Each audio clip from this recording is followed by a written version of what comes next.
All right. Sorry about that. What's up? What's going on, Extra Zero? Good to see you. What's happening, friends? I tried to stream Dex, but you got to pay him. You got to pay him to stream Dex. How silly of me to think that it would just be another platform you could stream freely to. Silly me. Silly me. I don't know how this is going to go. It'll be maybe short and sweet. It might be long and drawn out. I don't know. What I want to get off my chest is something I've been thinking about because I've been watching this discourse go on online for the past few days, and quite frankly, just kind of sick of it. I'm kind of sick of people pretending they are what they aren't, I suppose. And this is obviously just my opinion. It's really no shade. Again, here's my theory on everything. If you have good friends, you'll tell them when something is wrong. You'll give them some criticism. They can take it or not. If they want to leave you in the dust, who cares? They were never your friends to begin with. There's a lot of corrections I think that could be made out there. But me myself, I am just a lowly creator who pops on every now and then to say their piece on something. And if people want to listen and want to take it and think it's good advice or whatever, cool. I've said that 1,000 times. What I've seen over the past, 3, 4, 5 days online is people masquerading as like journalists saying, oh, I don't know. Let me rewind it a little bit. And I'll just go with the title of this live stream video, depending on when you're watching it. I think there's a big difference between journalism and commenting on your YouTube channel. I think there are a lot of channels out there who have made they've made use of their time commenting on things in the culture space. This channel that you're on is a commentary channel to some degree. I would never, ever say that I am a journalist, that I have any sort of like journalism bone in my body. I see a thing online, I usually react to it, and I comment on that. You might even say that this is a reaction channel. I like to say I'm a step above that. Commentating, a little bit better than reaction. Maybe. But there's a lot of people out there, I think, pretending to be journalists or anti-journalists. And I've just started calling all of them journalists because they all suck at what they do. If you want to look at the big publications like IGN, Polygon, Kotaku, all those places, you can leverage a lot of criticism against them for pushing their own political agendas, ideological agendas, all that sort of stuff, identity politics. They are some of the worst at it. But on the other side of things, the people who push back on them often, and I do it as well. There's this thought that they are the anti-woke side. They are journalists themselves and they do the work, but I don't think that they really do. I don't think people truly understand what goes into real journalism. The people who have the title of journalist don't. And I think the people who are trying to combat the other side don't understand it either. There's a lot that goes into being a journalist. And one of the controversies we've seen over the past week is that someone who is decently known in the I'm not even going to call it anti-woke journalism spot. He is known to comment on cultural things and push back against Kotaku and all these other things, make lots of videos on them. He got caught with his pants down because someone set him up with fake information, and he went and published it before verifying it to his followers. Now, both sides are like butting heads really hard because one side thinks like, oh, that's not right. You're nitpicking and you're making up stuff and you're making it a bigger deal than it is. And then the other side is saying, well, he's being unethical for doing such and such a thing.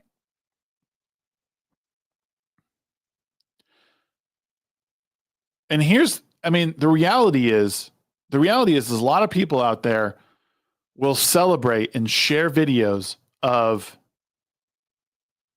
a group like O'Keefe Media Group or Project Veritas. They're like the same group, right?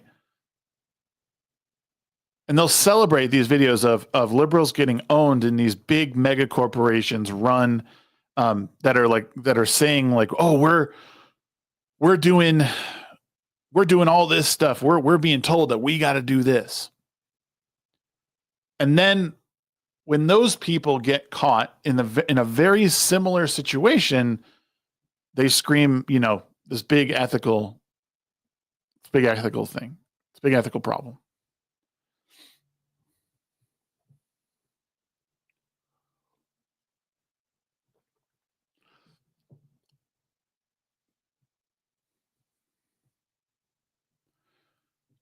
And that, the unfortunate thing is I see your DM extra zero. I'm pretty sick of people pretending to be something that they're not. At this point, I don't know. I'm not even going to say that these people pretend to be journalists, but I will tell you that there's a huge difference between what most people do on YouTube and actual journalism. And what journalism used to be. Now, I understand these things change because, the world changes and your approach to things needs to change. But the number one thing that needs to happen when you're reporting on something big, when you are saying that this company is continuing to delay this, when this company does this, this person is caught in this scandal, all of these things require you to verify them, especially when it comes from some sort of like source within. If you're calling yourself a journalist, if you're saying you wake up every day and your job is that I'm an independent journalist and I'm fighting against the mainstream, like establishment media, how you do that is uphold your integrity. And that means even if something looks really good and juicy, that you don't just go and publish it right away. One of the issues that everyone seems to have is that they just want to be first. I got to be first on this scoop. I got to be the very first person to say the thing, and it doesn't matter who I sell down the river to do it. And I don't care. And when this shit happens, when something like this happens where they're fed information on purpose that is wrong, and they go ahead and publish it, they deserve to be clowned all the way down. I'm sorry. You deserve to be clowned. Now, one time is not indicative of a problem overall. It doesn't say there's a systemic problem. But it's a pretty big red mark, I think. Still, you gotta verify. Now, there's obviously certain conditions to this too. If you did what you could to try and verify this, now if you're fed crappy information and then you go to verify that information and somehow that bad information is confirmed, well, at least you have receipts saying. At least you have receipts saying, this is the information I got, and these are the other few things that. Like, these are the receipts of the things that I went and did. I asked this question. They supplied me with these two things, right?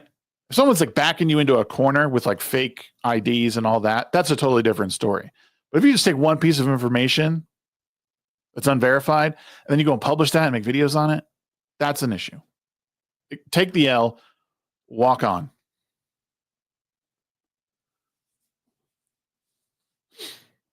Okay, I'll bring this up.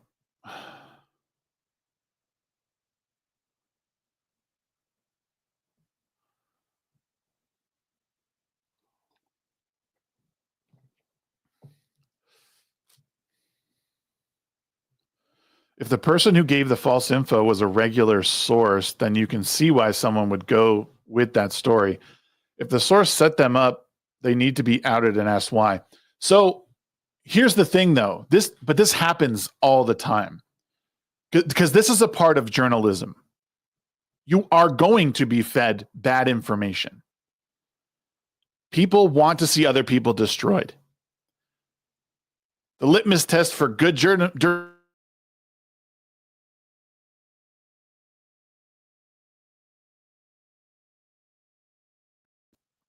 If something seems too good to be true, it probably is. Sorry, my internet sucks. Verify your sources. People will try and discredit you all the time. This was to prove a point. It was to prove a point that people on YouTube who have made a living commenting or being anti-woke journalists are just as bad as the people that they fight against. And the person fell for it. The person fell for it. Hook, line, and sinker. You can't, in my opinion, and again, I don't know if this person considers themselves a journalist, and if they do, it's probably best to not call yourself a journalist. Most of these people are commentators, and that's fine. My point is, as a commentator, you can comment on whatever you think because it leaves more open. It's like, hey, this is something I saw. I'm just going to say this looks stupid. It's what most people do, and most people get a kick out of it. But if you're saying, I am the credible source, come to me for your news. I am the antidote to all this stuff you see on Kotaku, on Polygon, on IGN, on whatever the site is. I know having a website doesn't make you a journalist. But if you're marketing yourself as the antidote to that, or any variation of that, if you're saying, I am better than these people, come to me for the information, there's a precedent that you've set that's saying what they do as journalists is bad, but what I do here on YouTube is better. My information is better. You have distinguished yourself, at least in my opinion, as a journalist. That's how it sits with me.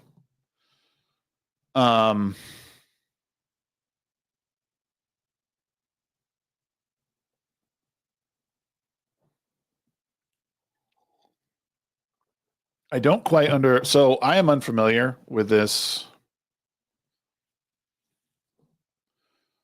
this whole situation, but I'll put it up here. So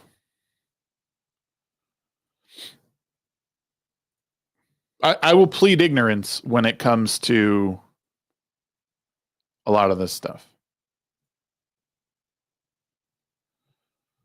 Because I don't follow it as closely as a lot of people do. For weeks, Nick Calandra and Second Wind Group have been publishing an endless stream of smears and baseless claims against Grums and myself. I sought to demonstrate how desperate this man is to publish anything he can use to the end, no matter how flimsy or lacking of corroboration or veracity. I sent him an anonymous email with a story too good to be true. I then posted a tiny fraction of the supposed conversation to my Twitter, knowing that where attacking Grums is concerned, he would immediately run the story before he had even verified it. And he did just that. Rust and Nail does not exist. In fact, Rust and Nail is an anagram of journalist. The project I supposedly backed does not exist. The conversation is a complete fabrication made in page source between two of my own Discord accounts, and he fell for it hook, line, and sinker. Wow.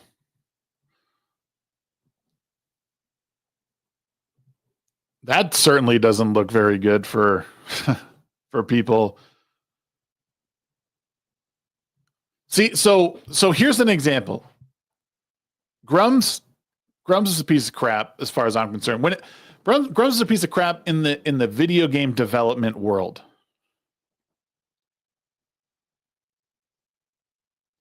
He has occasionally said something that I agree with, But overall, he's just as bad as most of these people. He's a reactionary. He's a commentator at best.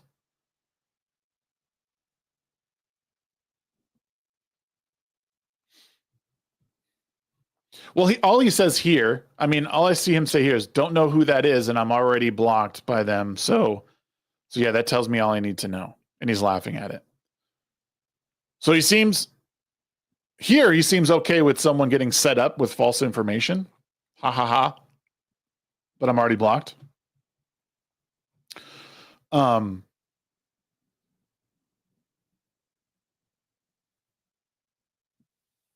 Wait, didn't you invite him on? Who, Krabby? I didn't invite anyone on.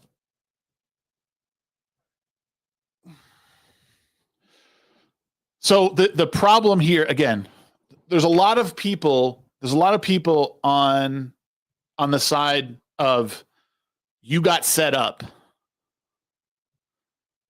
I have not invited Grums on, no.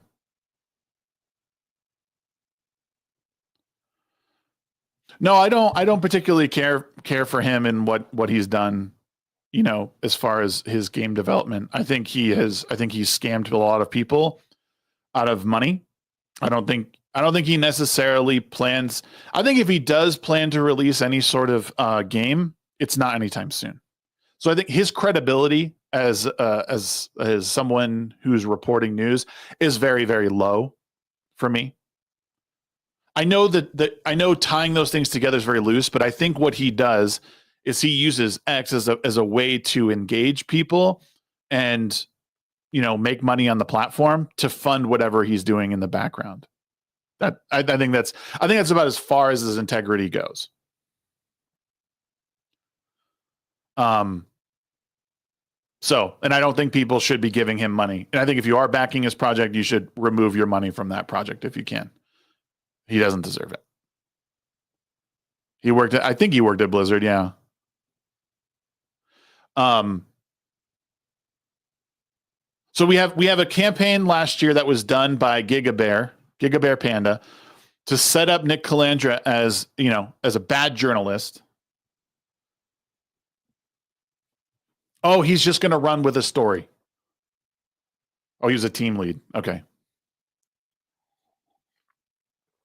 So you have a group that's okay with setting up people in the past on false information, but once false information is fed to them, it becomes an issue, and it becomes an issue of ethics. And again, in my opinion, this is a part of the job. If you want to take on the job of a journalist, you need to verify your information. There's no excuse for it. There's no there's no 40 YouTube videos about another person. You fucked up. You're done for now. You're not even done. You apologize. You retract your story. You say, I didn't verify this information. I look like a clown. This is what happened. Done.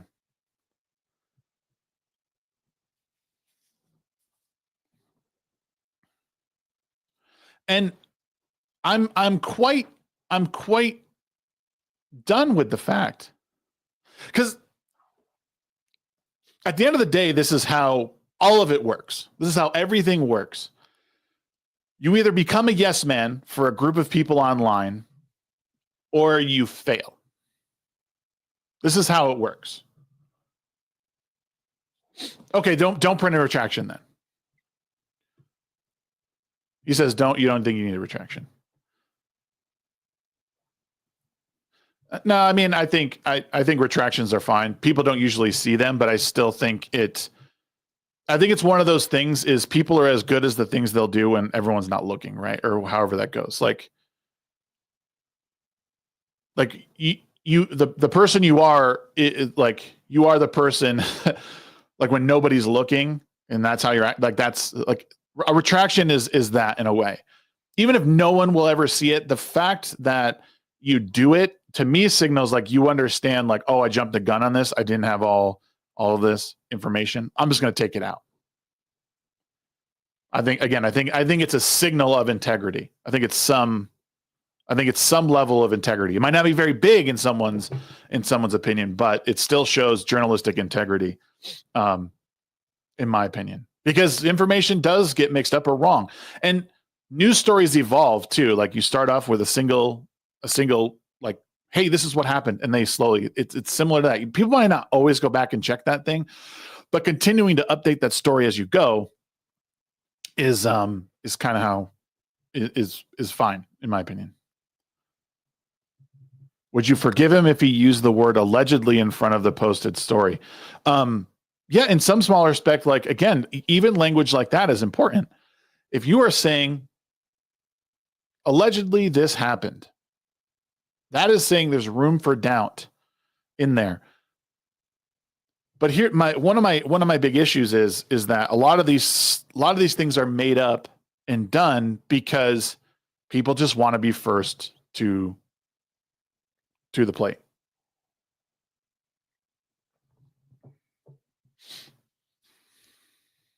That's why retractions are stupid, because stories move and change. I think it depends on what it is, Trey. Like in this particular case where someone puts out that I verified this source and this is what happened, and we're going to be delayed again. There needs to be some, I think, form of retraction. That just take it out and update your story. Do a new video or do a new article saying this is actually what happened. Because you can, or whatever, you could, I guess you could leave the video up there, but a completely new part of the new video or new story is like saying, hey, I have to retract my formal statement. I'll leave the video up there as to not, try and bury anything. This is my, these are the receipts, but this is what happened. I was bamboozled. Someone tried to set me up, because that's just going to happen. It's just going to happen. Someone's going to try and screw you over. Even in my line of work, people will try and they'll be really nice to my face. And then behind the curtain, thinking that I don't talk to other people, they'll say something to someone else, or they'll try and pull a fast one with the insurance company. This shit happens all the time because people think they have the upper hand.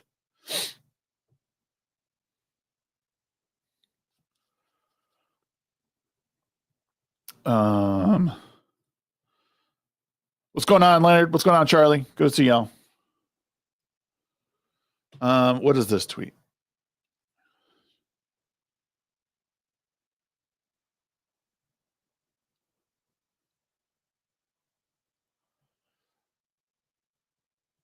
Okay, so these are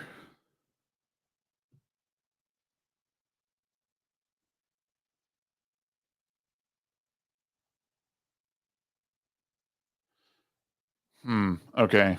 It's always fun, I suppose. What's the incentive for doing your suggested update? If you are Krabby, so if someone is pretending that they are a journalist, if someone is saying, I have more integrity than Kotaku, Polygon, whatever the news source is.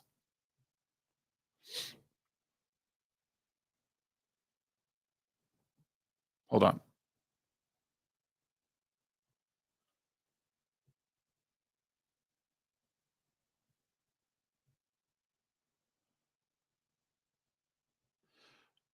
God damn. I'm trying to put my thoughts together. The incentive for me is journalistic integrity. You say to me, I'm better than this group of people, I'm going to do better. And then you don't do better. You just need to own up to that. Because that to me is also better than what mainstream journalism is doing right now.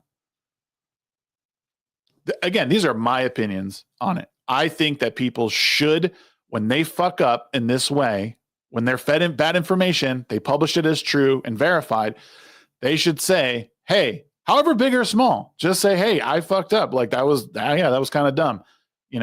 They got me. The end. Like says, I think people building a career on going after people in this circle who built a career going after mainstream people is hilarious and very ironic the cycle continues. Yeah, I think the point's well made. I think that but I do think that unfortunately that in some small regard, the person is right. Well, let's just test to see how far this person's willing to go to get a scoop or a story. And if it's as far enough to say like, hey, it was bad information, you published it, you didn't verify it. This is part of the job, is what I'm saying, Mike, is if you're going to say I'm better than the mainstream, which is fucked up for years, you got to verify what's going on. You got to verify. You could do 1,000 things right. And then this is like, okay, well, this is starting to make me believe you don't really care about the integrity. You care more about the dollar signs behind that than anything. Again, I don't want to see anyone fail or be taken down. I really want to see these people do better at their job, or just say, hey, I'm just a commentator. I'm just a channel that reacts to the different things that I see. You can't you have to be better than the people that you are fighting against. And what I've seen so far is, yes, the cycle continuing, which is just fucking bonkers, but I'm just seeing people not living up to the things that they say they are.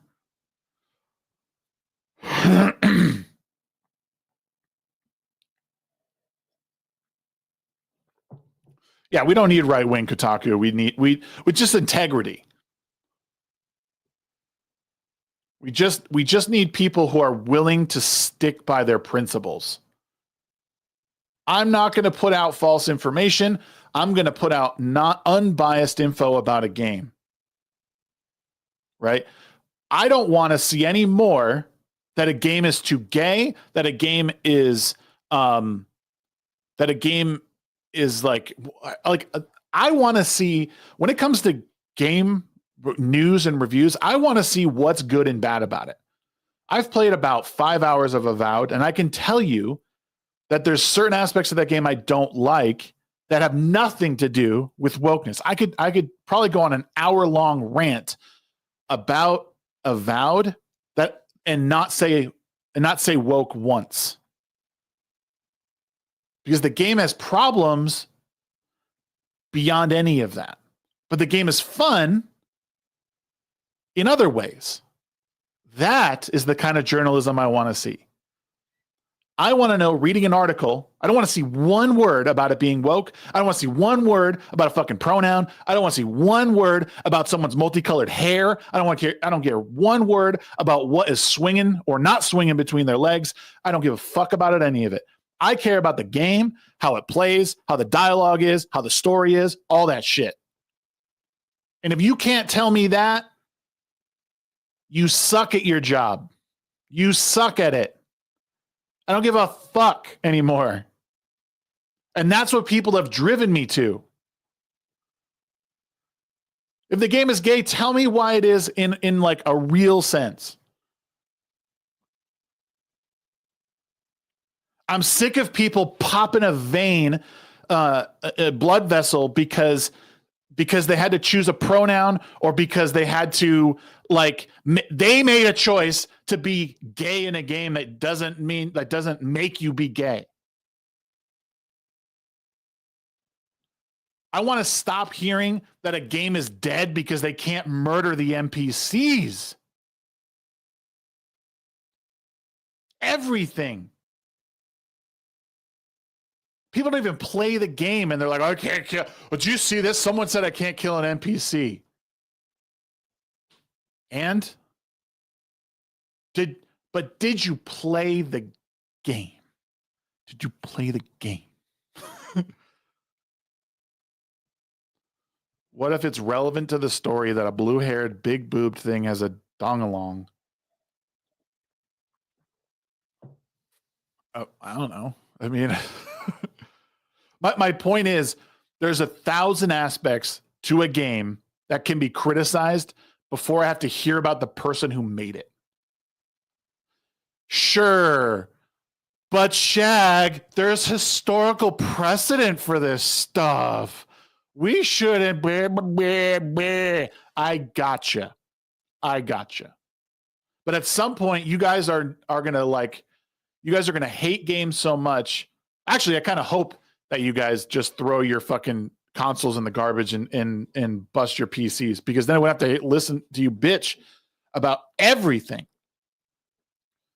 I don't even know if most of you guys have enjoyed a video game in the past 5 years or even tried, but instead sat at your computers, waited for your very favorite creator to say something, and then just fucking parroted that as if they'd shoved their hand up their ass and moved your ass and moved your mouth.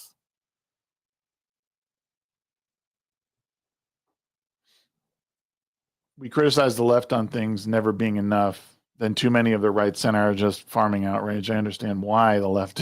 Yeah. Where am I getting this from? Everywhere, man. I see it every day. I see it every single day. I see it every day. There's so many people out there that I think I failed to understand how memetics worked. Yeah, probably.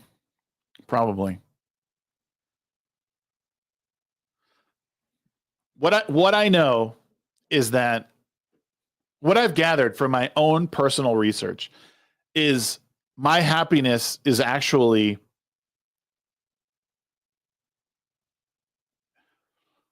inversely related to the amount of time I spend on the internet. That is a fact. There are some truly bogus and stupid people on the internet who continue to engage in just a lot of retarded stuff. If pronouns, hairstyle, jiggle physics are paid more attention to in the user experience instead of the gameplay loop, it stands out, and that is why we see a lot of hate. I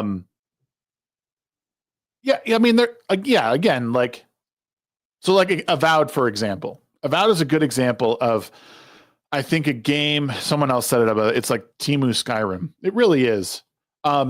The one disadvantage that I think I have, and I think a lot of people have, is that a lot of people haven't played Pillars of Eternity and Pillars of Eternity 2.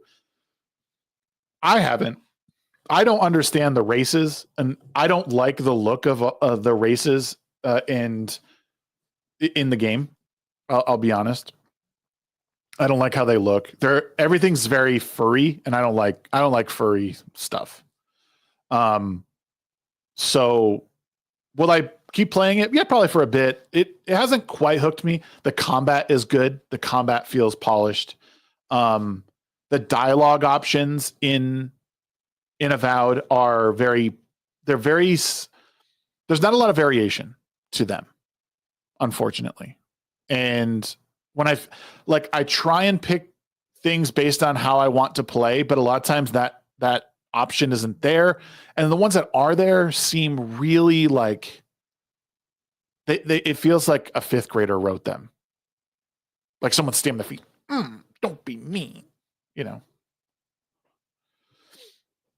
Seth Charles with a 10 says the Rant Shags arc looking like a decent season. You might get a couple good ones this year. We'll see.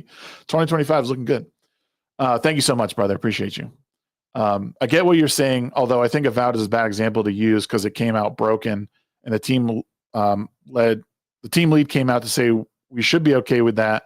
We should have a problem with that. I don't know what's broken. I haven't come across anything that's broken. I'd be interested to see what they said was broken. Yeah, for sure. I mean, a lot of people just, they kind of resort to tribalism. They hear something that, verifies their own worldview and even principles, and they kind of go along with that, that's a lot of how it is. I get it. If I understand it correctly, you want these commentators to remind their audience that their opinions are their opinion. No, I guess what I want is for these commentators to recognize that they are commentators. Until I do see, and again, this is just my opinion on it, right? I would love to see these commentators for lack of a better term, stay in their lane when it comes to reporting on stuff. I would love to see a return to them actually experience something. So there's a few out there who do play games at length and a lot, and then report their findings, or they're commenting as they play. But I think there is very few, if any, people truly fighting against like mainstream game journalism. They can't. It is because I don't know if they know how to. The way to make money in this industry is to be as inflammatory as you can. And I've said this for a while. That's how you do it. Make people as mad and rally as many people to your side as possible. That's why, I mean, there's a lot of reasons why, but I don't fit into a lot of categories because I don't necessarily care who I piss off at this point. I have plenty of criticism to go around. The problem is that nobody wants to hear that. They automatically think if I have something against you, like Epic Mike's take on the Odyssey photo yesterday. I'm sure Mike didn't take it personally, but I think it's early to think that this looks like crap. My criticism of Mike, or if anything that he does, isn't a personal attack on Mike, because Mike is more than his comment on Twitter. Mike is more than a YouTube video that he makes. Him and I could have a discussion. I think I could do a fucking brilliant show with someone who's like opposite of me ideologically, because I won't take things personally. And if you could find someone like that who can bounce off of you that way. Yeah, I'll agree with you there, Mike. I am sus about the casting. I don't know how it's going to go. We'll see, though. The pass I give is that Nolan has been brilliant in almost everything he does. Actually, in everything he does. I think there was an excitement for people to see that their opinions mattered. We're making a difference in the culture. There will always be bad actors, overly zealous newcomers. I 100% agree. I guess what I want to see is a shift. I want to see a real shift into one, not identifying as anti-woke. I think that's cringe as fuck. And I think what needs to come down to is that you are leaning into integrity. You are there for truth in every way possible. And you're there to report on things like gameplay, story, development cycle, budget. That's what I would love to see. I don't need to hear every single time a colorful game comes out that it's woke, and that's why it fails. And then Steam charts for a week. Oh, I'm sure. I've met Mike a couple of times. But the thing is like, I don't even if I don't know, even if I don't know JT or whoever, I should be able to say to him, clean your shit up, apologize, or fucking retract it, make a new video, like own up to the fact that you're okay with someone else getting bamboozled. You're just pissed that someone did it to you. And I don't necessarily blame him for being pissed. But people, if you want to be better than the other side, you can't fall for shit like that. You just can't. Do you want it? You could say, oh, well, he's kind of slimy for doing it. Maybe. He got his pants pulled down.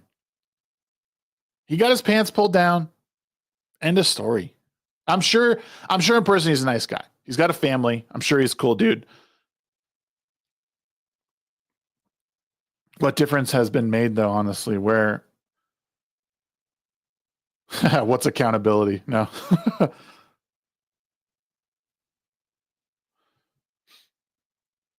If anything, normal American people did with how they voted, the only thing this movement did was get an objectively woke game to sell. Hell yeah. Trans wizards are great. And we should include them in everything. And invite one of them to see confrontation. Maybe they have reasons to believe it. Believe the information. My point is, I guess, is that you got to verify who those people are. Someone sends you an email, like at this day and age, this is a learning opportunity, Krabby. In my opinion, this is a learning opportunity. And the feud surrounding it is just dumb.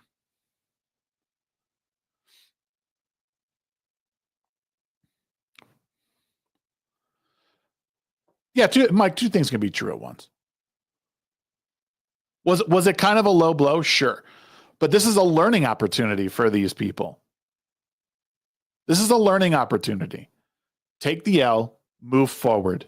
Don't publish shit without verifying the information. I mean, there's no way around it.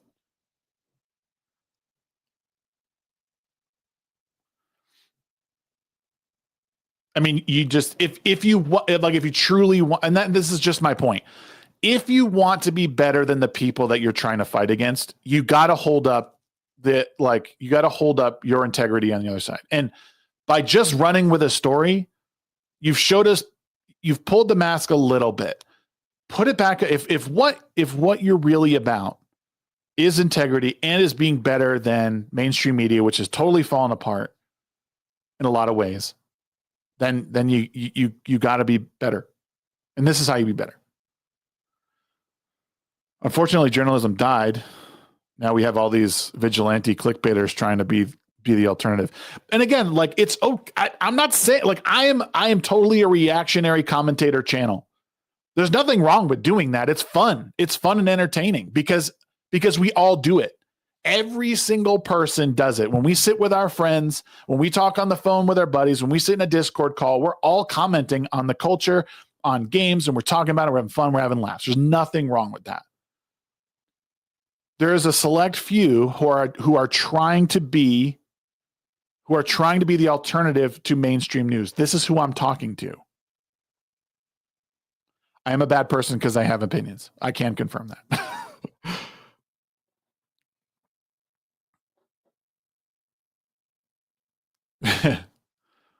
Why would you put someone's personal info on blast without bad intent? Even sadder, that's how he spent his Valentine's evening. Imagine being his wife and that's his priority. That's kind of shitty. My wife would fucking murder me.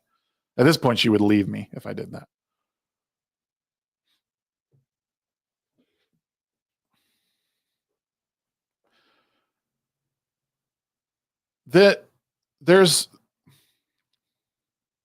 You don't have to like any particular person. Everyone can do a little bit better. You know, what you're going to see is people will gravitate and they will yes man someone to death because they want to be in with them.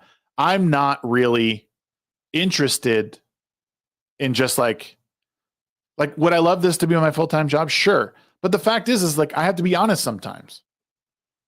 I have to be honest, and I could be honest, but I'm not. That's going to put me on the outs. I'm not going to be with the in crowd because the in crowd doesn't want to hear how they might be fucking up. And a lot of people can't recognize that I'm not trying to tear anyone down. I'm just trying to say like, hey, as someone who's your friend and someone who's on the inside, I think you went too far. JT, I think you should like step back. You know, people surrounding JT, stop fucking standing for him so bad. Call him out on his bullshit. He fucked up. End of story.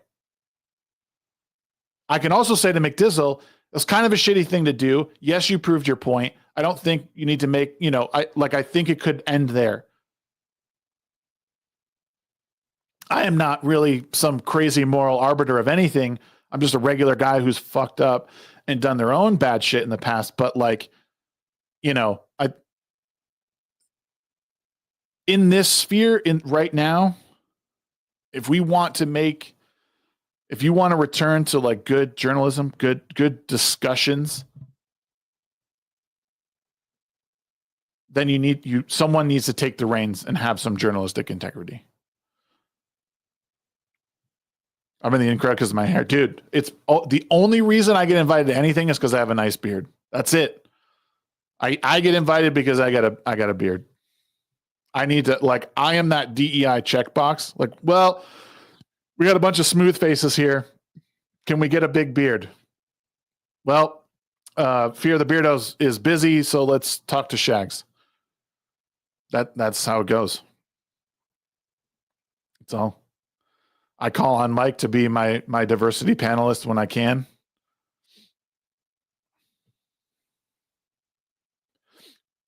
Not to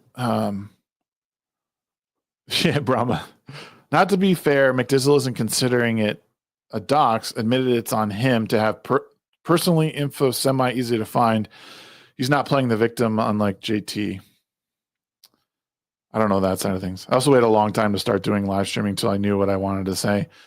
Yeah, that's it. It takes a while to find your voice and like what you believe in. And my voice has changed over the years because, again, it's a pendulum, right? Like everything, like I started most of my life consider myself like liberal, and I would still consider myself liberal, and even as far as to say that I'm progressive in ways that, like, because I'm willing to have conversations outside of like my own bubble, like seriously. And most of you who have been on this channel know that I step outside of my bubble constantly. There's plenty of videos in everything. So, but yeah, it takes a while to find, and it sucks when you find that you are disagreeing with a lot of the people who like propped you up, because I think there's a fear in me that if I do push back on something that's met with like some animus, like, oh, I'm trying to tear down what you're building.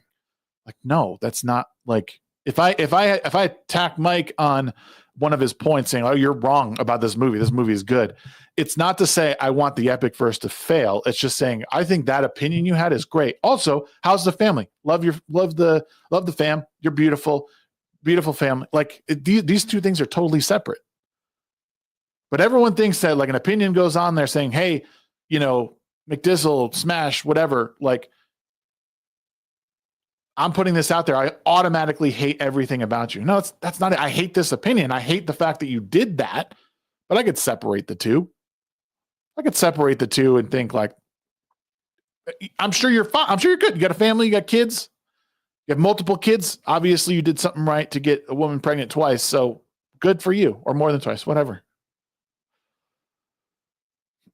Okay, just looked up Smash JT's channel. It's the classic thumbnail with the baiting word to get you to click. I can point out more channels with the same baiting tactics, but those are close to home. Yeah, I mean, they all do it. That is one of my problems with this space, is that it's filled with those fucking, and I did it for a bit too. All the thumbnails are the same. Crying face, angry, laughing, streamer. I watch most everyone who's friends with Smash, also Smash himself. They've all said that he fucked up. That's good. They should call him out. They should call him out, and he should, I'm sure, I think he acknowledged it a little bit, but I think that's where it needs to end. This feud back and forth should just stop.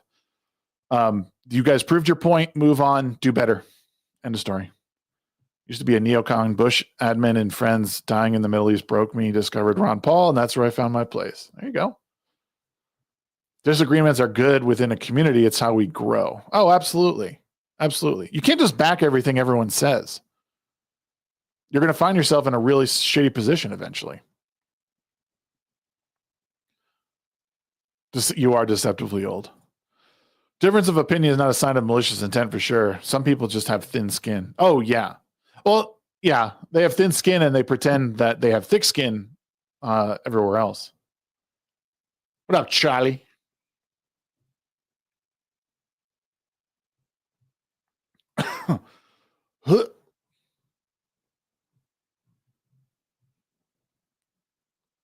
And it's just too bad. It's too bad because there's a lot of bright people out there. Oh, I know I made some bookmarks. I don't necessarily. Yeah, it's just unfortunate because I think I mean the algorithm is only as good as the people who feed into it.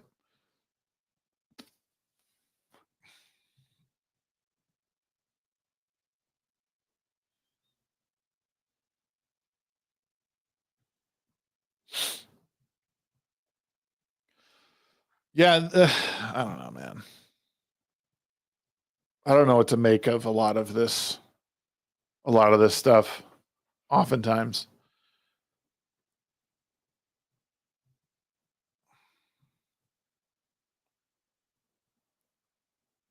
I think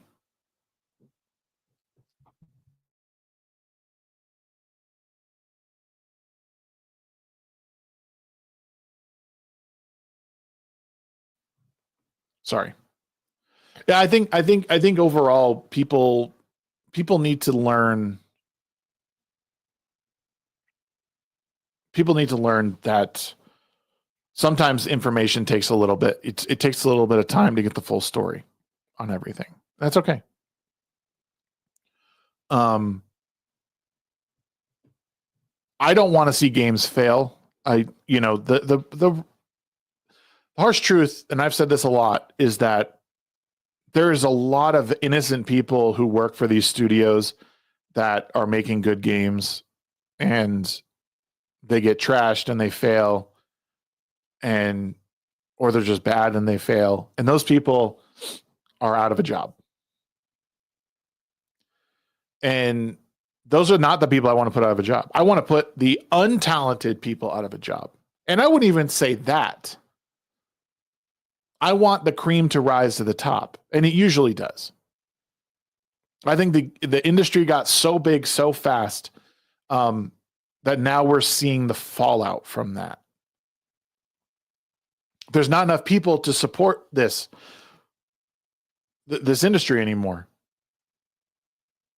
or what it was made into. Sub sci-fi.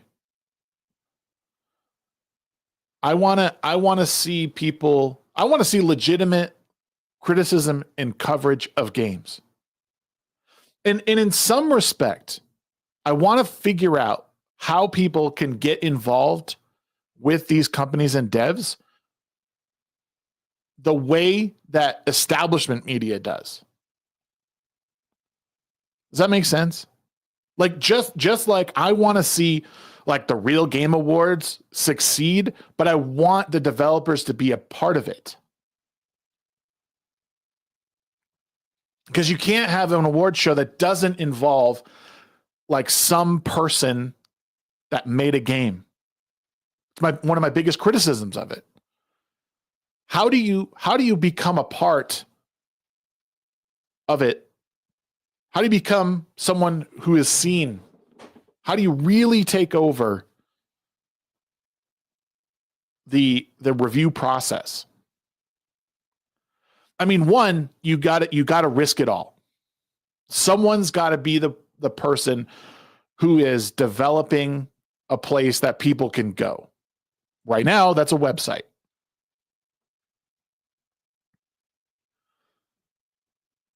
So you need a team.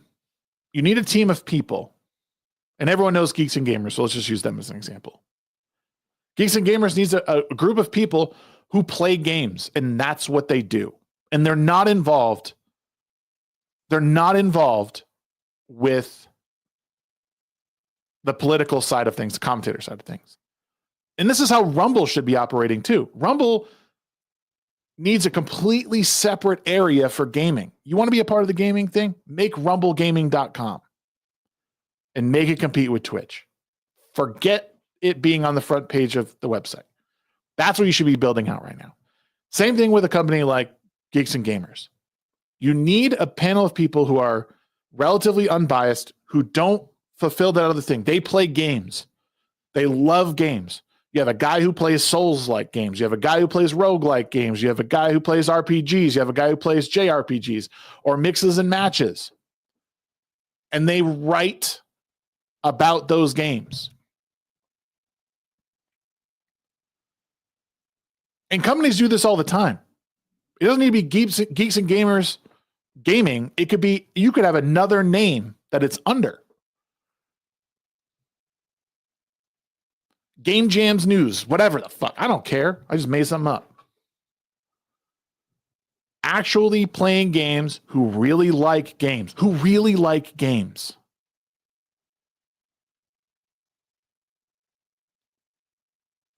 You need someone with charisma. This is I'll say my other criticism. The Game Awards need someone with like charisma. And Craig is good at what he does, but we need charisma in that role. We need a host, an MC who can bring that shit home.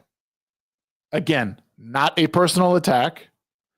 It is to say people who run these shows, like look at the people who host different shows. They're comedians, they're actors, they're funny people, whatever. They have charisma. You don't have dial tones up on the stage being like, and now the reward, you know what I'm saying? And that doesn't mean he's not passionate about it. Like, please, people, use your fucking brain. What's up, Salty? You just need experience in it. The back end of creating something like an award show, I think, is Craig's bread and butter. I think he could fucking rock that shit. And he could figure out how to but you need to integrate the actual developers of the game into the award show somehow. Even if that means for the first couple of years, you only have a few who you talk to. Use your industry connections to talk to those people and get them involved somehow.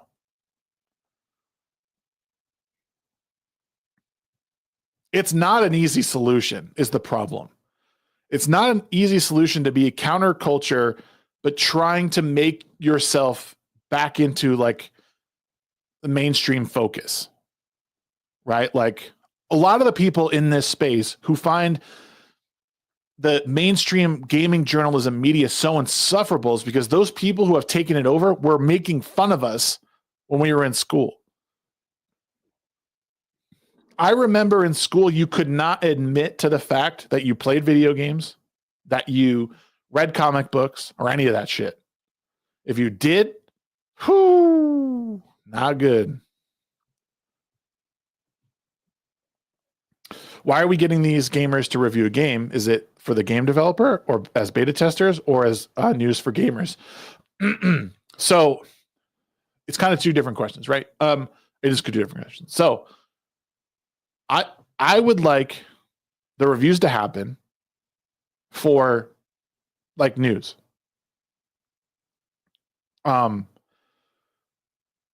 So the beta testing thing is a piece of modern culture that was weaseled in with the whole early access thing. We've been tricked into paying for beta access where they used to pay people to beta test their game. I would like to see people get paid for the beta test because then they would actually get like real like results from it. But as far as reviewing the game, I would like to see people who are passionate about the game, who are way more objective about it and like illustrating like game mechanics, story, and all that. That's what I would like to see in order to give me a proper review. Again, I don't like someone being gay in a game or if someone happens to be trans or whatever. That should be a footnote. And if the game is good enough, that stuff wouldn't even matter because you would like sort of gloss right over it. Oh, that's just like something that's sort of tucked away. It's not important to any of this. Again, bad dialogue is also like, could also be, hey, out of the 1,400 lines of dialogue that I've went through with all of these female NPCs, 2 of them were supportive. 1,398 were all just talking down. Like, because to me that looks okay. This guy recorded how many were there. That's a really specific example, but you kind of get what I'm saying. What about sexual harassment simulators like Baldur's Gate 3? I haven't played Baldur's Gate 3, but as far as I know, isn't like most of that like choices you make?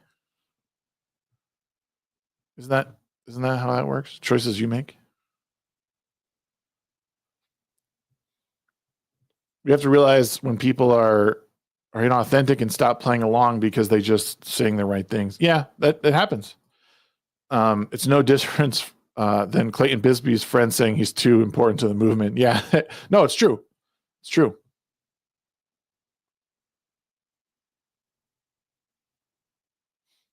It's forced on you. Like I said, I haven't played Baldur's Gate 3. I'm not a huge fan of those games. I know they're great. I'm not a fan of those games. But this kind of comes down to your personal preference on that stuff in general. Baldur's Gate 3 is very well received in the broader gaming culture, whereas a lot of these games just aren't. Like, unfortunately, like Dragon Age, the Veilguard, and it does seem like Avowed is in the similar boat where it's just not being adopted and people don't find it fun. So like the market is dictating that they like Baldur's Gate 3 and they like that. Like, so whatever story you're being forced into with like lesbian relationships, it doesn't matter because like there's something about the game that's fun. People don't just play a game because they like to be lesbians. Like, there's games for that, I think.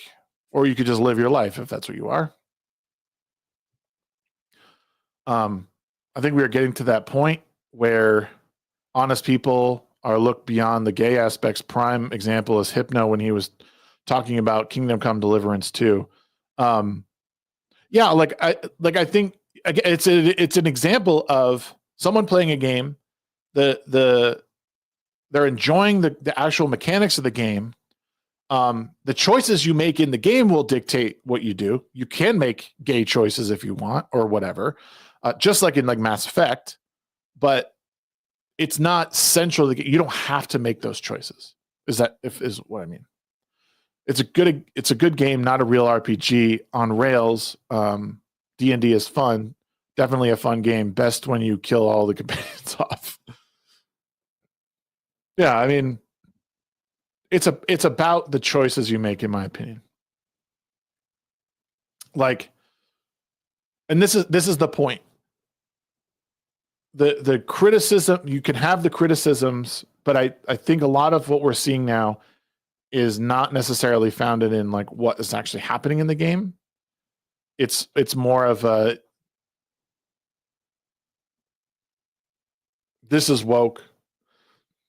The developer is non-binary. This is why it failed. And it's unfortunate because now, like Marvel Rivals, which is, a critical success from what I see, their dev team was just laid off. Like, holy fuck. We have cookies. I just want to see, I would like to see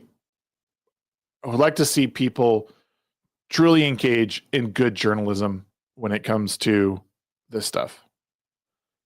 I want to, it's possible, but it takes work. It takes work. And you don't have to do the work, but don't pretend that you are some anti-woke or even antidote to anything if you're not willing to like verify things, if you're not willing to play games. Like, I think if you're going to review a game or comment on a game, you should be playing at least 75% of that game.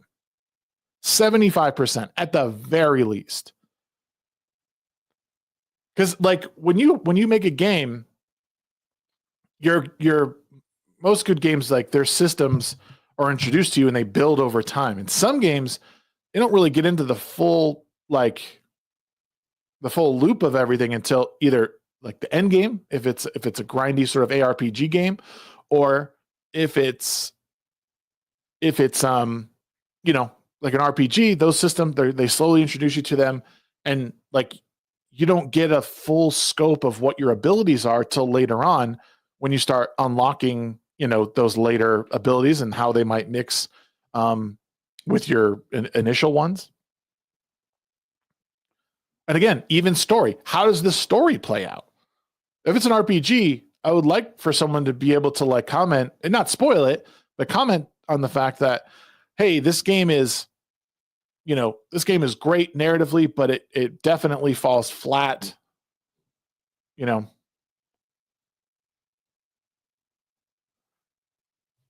Brahma says part of it is access though too. Hard to get the review out there against the current journos if the developer only gives access to those that they know will write well.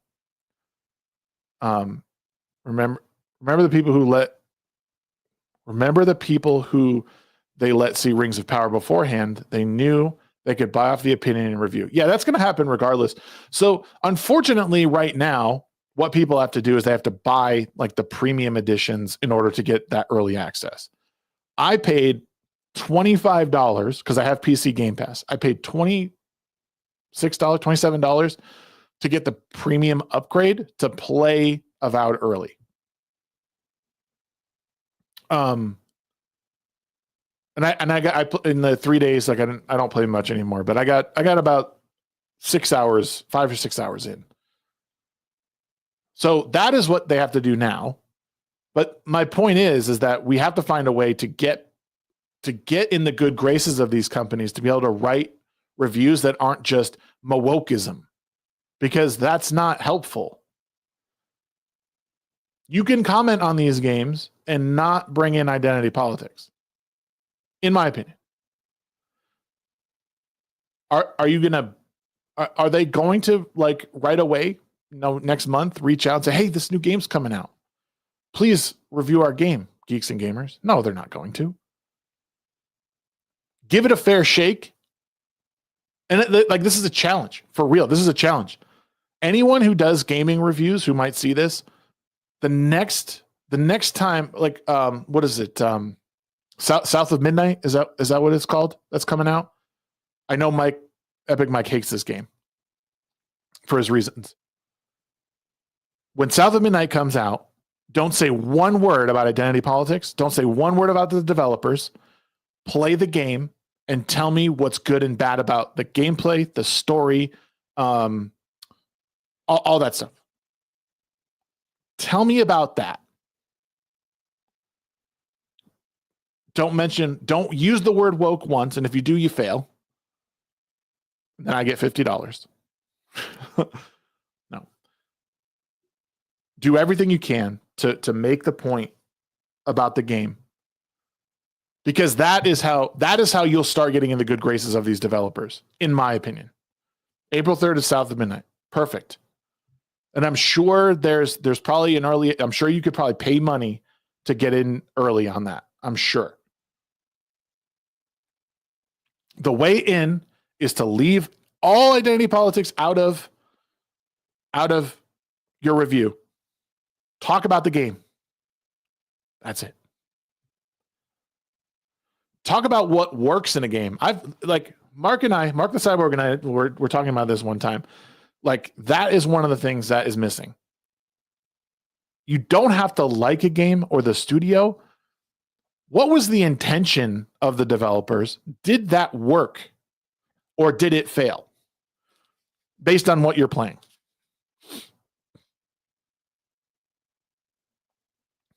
And if a game doesn't appeal to you, the opposite of love isn't hate, it's apathy. This is true. It'd also be nice if critics could celebrate games that are good and aren't super woke. No, I agree. The indie space is a very untapped space right now. I understand that the money lies in breaking down mainstream. Like, I understand that, but there's a huge untapped resource of indie games that like could be covered in a positive way. And not just mentioning it at the award show, like break down why a game is great, why a developer might be great. Hey, there's 2 guys working on this day and night, putting this out for you. This game is made by one guy after he comes home from bagging groceries.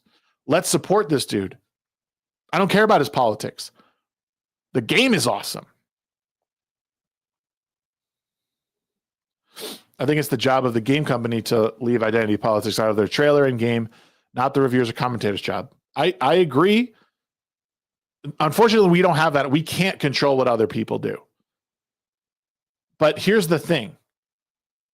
Like, I am skeptical that Intergalactic a Heretic Prophecy is going to be bad. It looks fine. Sure, you don't have to like bald black women. That's what they showed in the trailer. And that's what everyone freaked out about. We didn't see 1 ounce of gameplay. You heard a song, which was pretty good. And you saw a setting, which we don't know what it's any of it about. You saw a cringe product placement with Porsche. There's your criticism right there. Shitty product placement. Play the game. Show that you're bigger than that. Because I think most people, like even my wife, who's not like into the culture war shit and who like is super liberal, but she's not like she understands like the identity politics shit is weird. Just play the game and show me what is good about the game. Don't talk about the identity politics. I agree. They shouldn't talk about it either. Nasmer is trying to promote a game that's being made by just one guy. Yeah, no, totally. Nasmer's doing great with, posting stuff on that. He should post more on it. The game is called Dragon Twin. Solo dev was working on it in his spare time while earning his master's. Right, and I think it's an Unreal 5. It looks insane. It looks so good. Yo, what's up, Hojo? Good to see you, man. Leonard says, Shags, I agree with you on that. We should be able to focus on just the game. The reason we got into the position we are in is as gamers is that we wanted to do that, and the industry was taken over. So, and the other thing is too, is if you guys right now the fire is identity politics. And we are fanning the flames. The oxygen is all of your YouTube videos on identity politics. The more you do that, the bigger the fire is going to get. Because all you're doing over and over is saying, I'm not racist, and that never works out, right? Doesn't matter how much you say I'm not racist and I'm not a bigot, it just doesn't ever look good. So we're not even going to talk about that because it has nothing to do with anything. The identity politics in games has nothing to do with it. What we have to deal with is all the core elements of a game. And if you want to take this back, talk about the game, because normal people, they want an alternative. They want to hear what makes this game good or bad. There are people who have really made it their thing to lean into I'm black or I'm this and I'm that, and that's the only thing that makes me important, and we should celebrate that shit any chance we get. Sure, celebrate. It's not the only thing that makes you great. I'll tell you that right now. I am not just great because I am white. No way. I mean, it's pretty sweet, but no. Okay. I'm not very racist. Is this the new direction you're taking, Shags, or is it what you would like to consume? Yeah, I guess it's what I would like to consume. It's my advice, like it's my response of what has been happening with some of this game journalist commentator like backlash that I've seen recently. I am not going to become a journalist because I don't have the time to put into it. There's a lot of work that goes into being a real journalist. I think if people want to be taken seriously, if we want things like the Real Game Awards to really take off, if we want if we want people to take us seriously, game developers to take us seriously, then this is some of the stuff I think we need to do.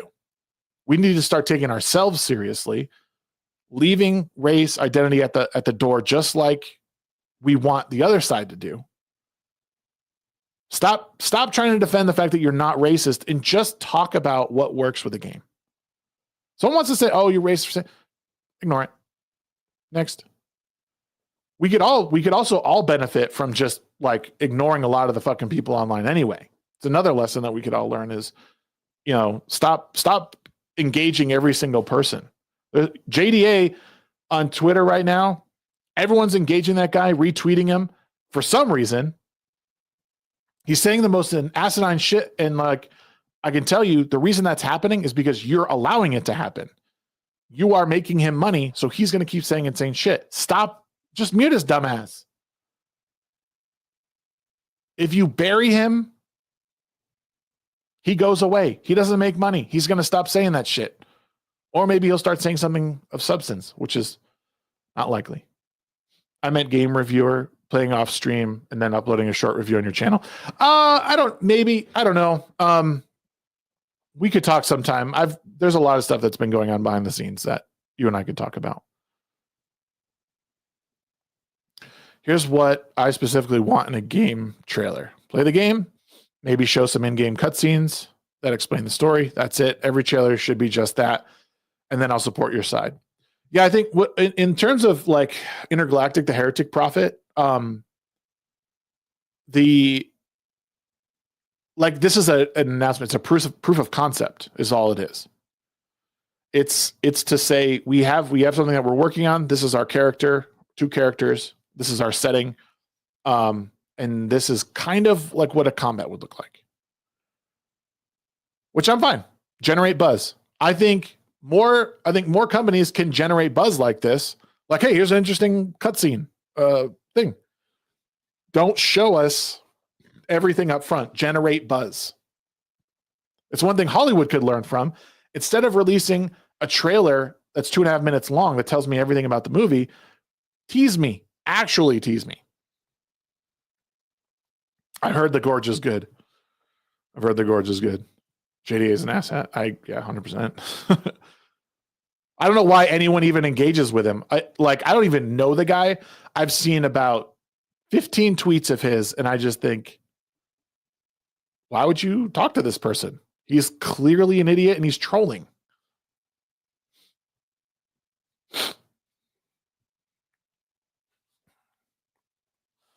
I agree. I think that people need to tease more. But I do think, like Intergalactic Krabby, for example, Intergalactic will come out with a gameplay trailer. Will probably be the next thing. You'll probably see like in-game footage of them play testing.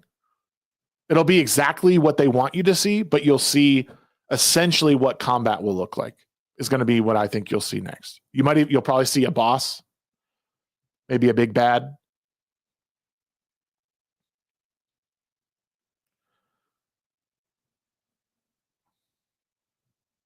It's because of 2 things. 1, Comicsgate, and 2, he runs Fandom Pulse. Yeah.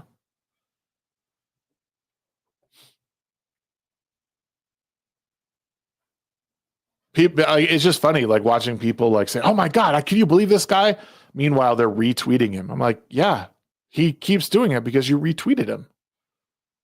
If you don't want to see him, if you want to see him disappear, mute him.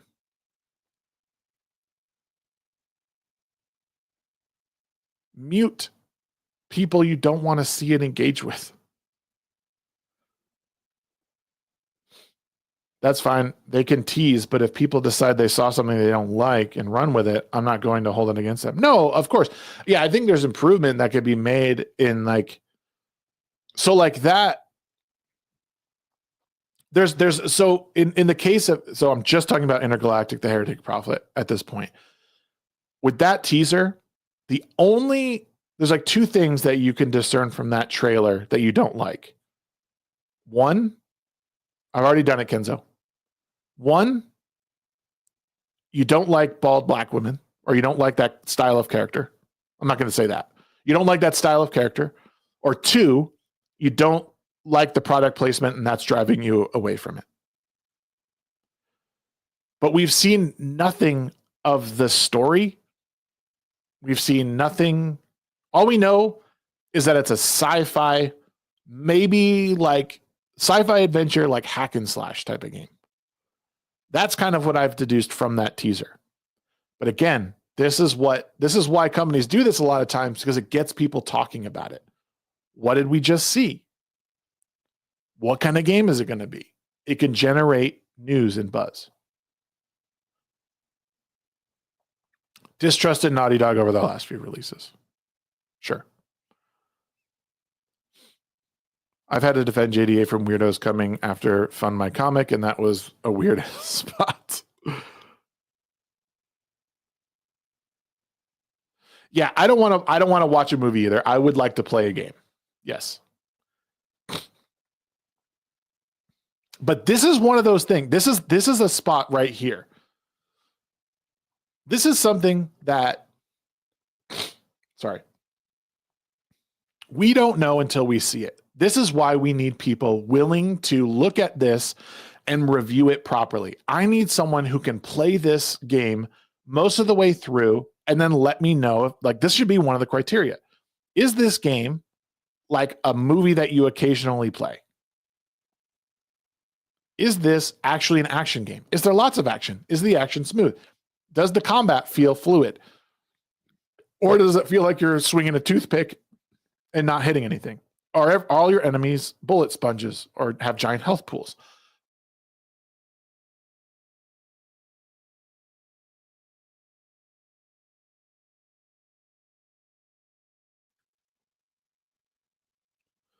I don't game anymore, but shouldn't the games work before release? Absolutely. No one's saying they shouldn't. They should definitely be finished before they're released. But if Fun My Comics said they got it covered, nothing to do, but let them do. I don't even know what you're talking about.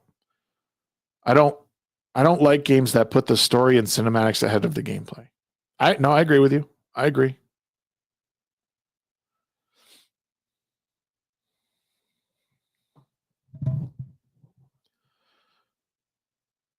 There's a lot of course correction that needs to happen in many spheres.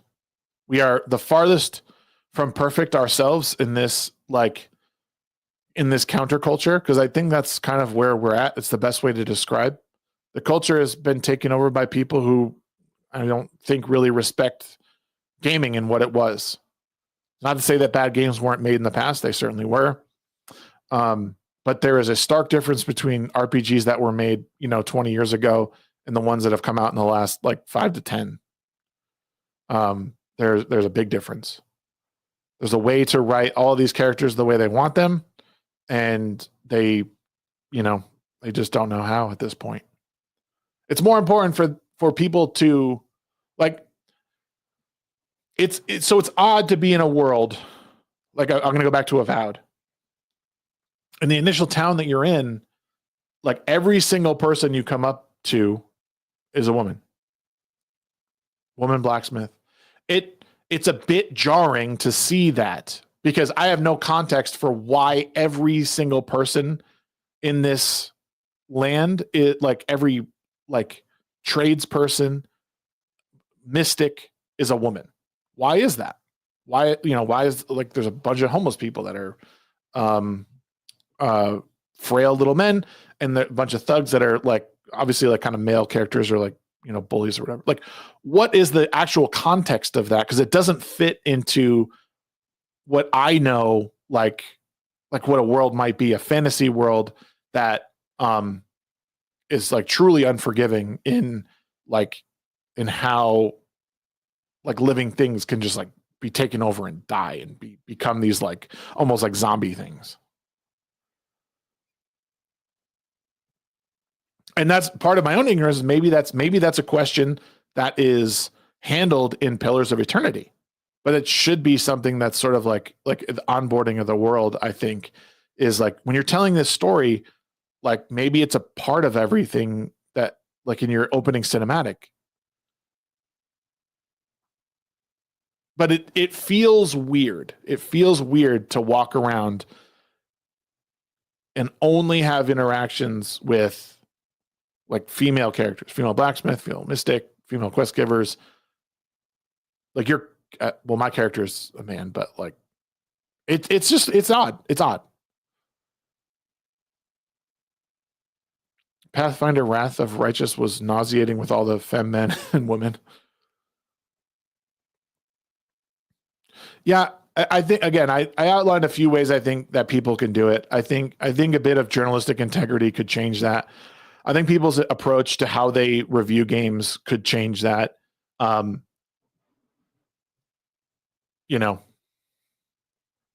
not saying you should be nice to everyone who is bad mouthing you, but I'm at the point now where I'm just if someone's if the first thing they're going to go to is identity politics and their criticism, I'm going to ignore that part, and then I'm going to come back with actual substantive talking points. I'm going to I'm not going to say if I say I think this game is bad, and well, that's because you're a male and you don't want to see women rise to power. I'm going to ignore that, and I'm going to say nope, actually this game fails because of X, Y, and Z, and all of those points are going to be have something to do with the actual game mechanics, the core play of the mechanics, or even the story. I don't understand the context of why this is. What world are we living in? You haven't established a world for me. You just dropped me into this place and assumed that I would just know.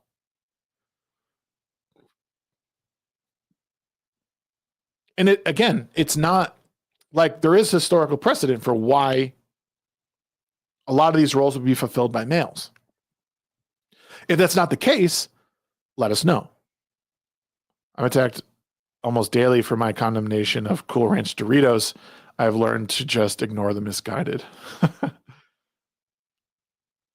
Nacho cheese is better, but I'm not going to, I think you're still cool, dude.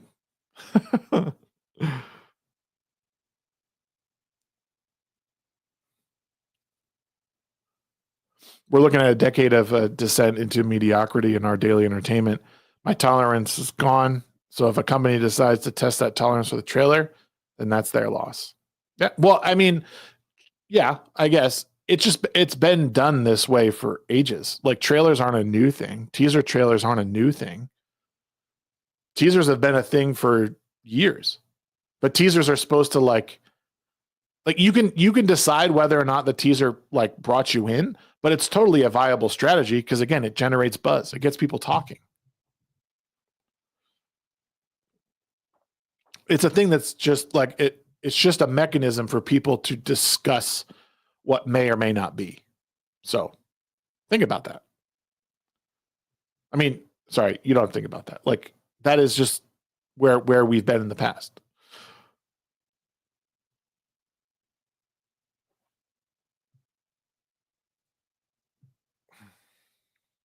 Anywho, there's another topic you should have. Is all publicity good publicity? That's true. That gets into a subjective nature. Like, yeah, like it's just like all feedback is good feedback, positive or negative. It can always drive you. I mean, early on, all feedback is good feedback. You obviously, I mean, there's always a chance to turn around and innovate and make things better. But yeah, publicity is publicity. People talking about it, good or bad, it keeps it in the spotlight. I think it's preferable to have it be good publicity. Like, but I don't know. It's yeah, that's true, Leonard. I don't know.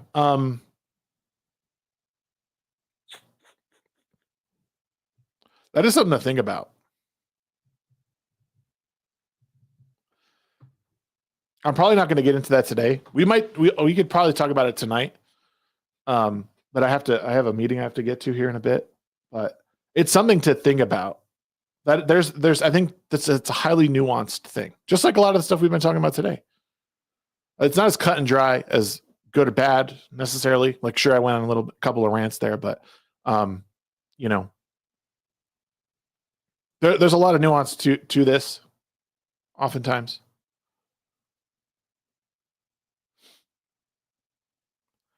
If a restaurant gains a poor reputation, regulars stop going, but you could argue it becomes tourist location. I would say it just depends because a lot of times regular, like, so if if you have an established restaurant that has regulars, a lot of times those people become like, I mean, they're your core people and they usually come good or bad because they're there for the experience of like the server, bartender, or something like that. If it's early on, you'll alienate people right away and you don't get regulars and it just is like a tourist spot where you just hope people stop in because they need a bite to eat, but you can never like garner a regular audience, which is bad. It can work both ways. I am going to head out though, guys. I appreciate you guys coming in today. It's been a great discussion. Tonight is the midweek hump, 9:30 p.m. Mountain Time. We have Static 2020 joining us. Please stop by, hit the notification bell on the channel because we do have it up and ready to go. Hit the like button, get people talking about it. Let's see it pop up. But we will be back in a few hours to talk about more crazy shit that's happened this week. I'm sure we'll touch on some of the stuff that I touched on today. But I appreciate everything. Seth Trollins, thank you again for the 10 spot.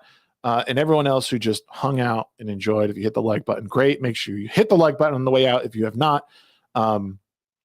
And if you are watching for the first time and you made it this far, think about subscribing to the channel and turning on the notification bell. I go live a couple times a week to talk about pop culture, entertainment, all the things. Really appreciate you guys. Much love. We'll see you guys later on tonight for the midweek hump.